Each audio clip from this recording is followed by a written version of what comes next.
Bang, buat apa bang? Nak angkat kereta ni tak boleh lah.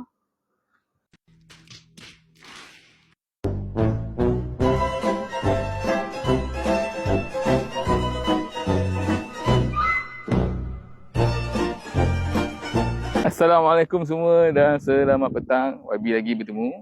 Okey, belakang kita ni ada sebuah MPV Toyota Innova tahun 2005, 2.0 cc auto.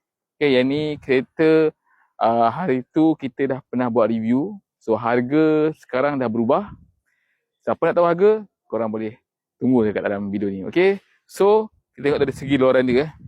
Segi luaran dia, cat masih cantik lagi. Lampu pun masih cantik lagi, tak ada pecah-pecah lah. Ini fog lamp pun masih okey lagi. Ni semua masih original cat lah. Cat masih original lagi. So, kalau kau tengok daripada segi tepi ni, daripada tepi ni nampak cantik lagi lah. So, yang mana nak cari Toyota, Innova yang maintenance tak mahal, boleh ambil. Yang ni So, habis kita review luaran dan kita nak minta review dalaman lah. So, dalaman ni korang boleh tengok sendiri. Masuk sikit cameraman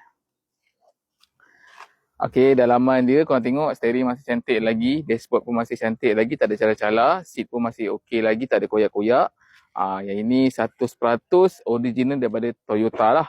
Tak ada perubahan apa-apa. Korang tengok sendiri luaran dia, dalaman dia. Dalaman dia belakang leather seat. Dia pelik sikit lah. Sebab apa? Depan fabric, belakang leather seat. Dia spek original. Dia memang macam tu. Okay.